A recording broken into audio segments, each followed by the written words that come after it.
There's a greater exchange that happens. There's an energy exchange that happens, and there's an exchange of time, which in my opinion is the most valuable resource.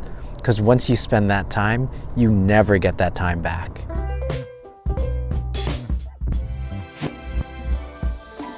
Hi everyone, Michael here.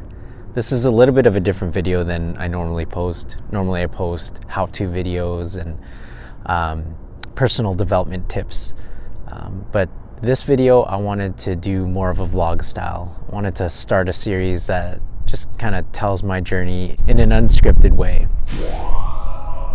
In this MBE.000 series, I wanted to share my journey of having a positive, meaningful conversation with 500 people.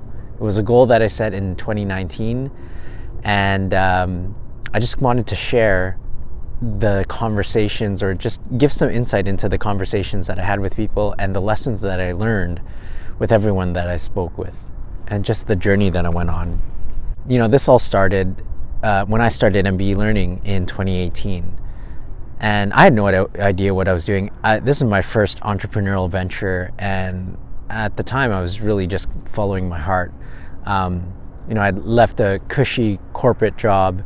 I worked in learning and development for over a decade, and you know, wanted to branch out and do my own thing. You know, my initial thought was to go to different companies and do learning and development consulting, and I still do that. But when I'd left, I had taken a course from one of my mentors, and it was a coaching and consulting course, and I took it because I really liked the consulting part. But I like to say that I went in as a consultant and I came out a coach. That course helped me realize that I am a coach. But I hit a wall in November of 2018. I hit a wall with my business, and the coaches that I was working with at the time identified that there could potentially be a confidence issue. And I was in complete denial. I was like, confidence issue? No, I've spoken to tens of thousands of people in my life. You know, training courses and just meeting people at different companies, etc. And they question, you know, maybe it's not necessarily a confidence issue with the business, but maybe there's something internally, personally with Michael. And again, I was just in such denial, but I realized that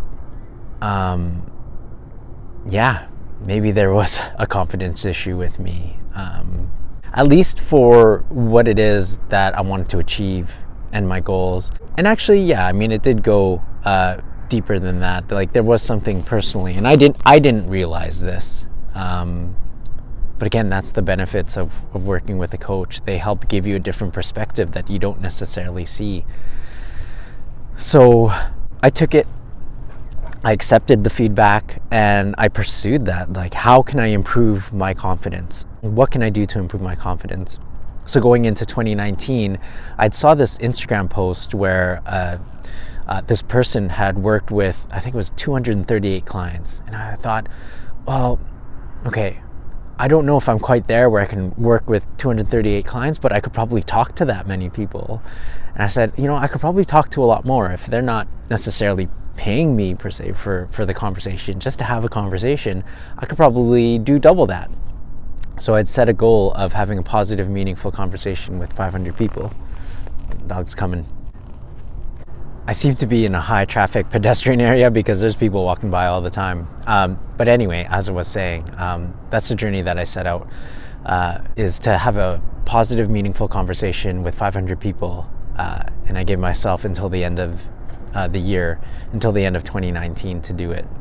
And I knew going into it, you know, my intention was really, you know, in order to achieve that type of goal, it requires an incredible amount of confidence, because, you know, it really forced me to reach out to people, connect with people, talk to strangers, do things that I didn't normally do, nor was I really comfortable doing. But I said it because I knew that those were the skills that I needed in order for me to achieve a greater goal of becoming a happy and successful entrepreneur. So that's the goal that I set, and at the same time I was studying, you know, how to overcome shyness, how to overcome social anxiety, how to overcome, lacking confidence. And at the same time, how to approach women. I'm a single father, and I date regularly. So that was also part of it as well, is like, how can I leverage this skill of speaking with people, both for business and personal relationships. I knew that when I started MBE learning, that there was a list of things that was required out of me to accomplish my business goals. And even though I say business, like there's so much personal depth to it. I put it in the form of a business just so that it could operate in 2020, in 2021, in today's day and age. But really, my grand vision for MBE learning is that it's not necessarily a business. It's not really anything. It's really just a way of life where people can learn and grow and become the best versions of themselves, and to live the life that they envision for themselves. That's what it's about at the end of the day. It's not about the money. It's not about it's not about making a lot of money. It's not about a money exchange for these services. It's structured that way today because that's the world that we live in today. But at the end of the day, I think there's a greater exchange that happens. There's an energy exchange that happens, and there's an exchange of time, which in my opinion is the most valuable resource. Because once you spend that time, you never get that time back. But there's always a chance, if you spent money, it doesn't matter how much money you spent, there's always a chance that you can get that money back. But time, once it's gone, you never get it back. Anyway, so that was my goal. At the end of 2018, I set a goal to have a positive, meaningful conversation with 500 people in 2019, and I'd like to share that journey with you. And I'll do it through the MBE 500 series, and I can't wait. I can't wait to share it with you. So. Hello. I feel like I should end this with something profound or motivational and inspirational. And the only thing that comes to mind right now is to follow your heart. And I know that sometimes we get caught up in life and paying bills and working, going to school, and all of those things, which, can be good things depending on your perspective.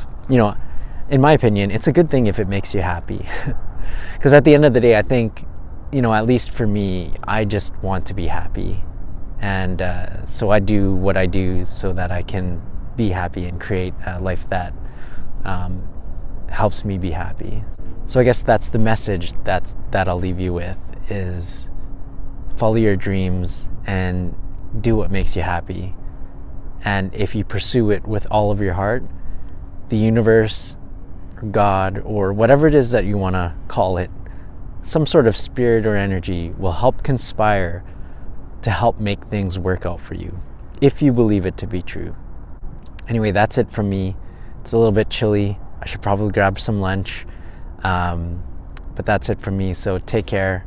Peace, love, and virtual hugs.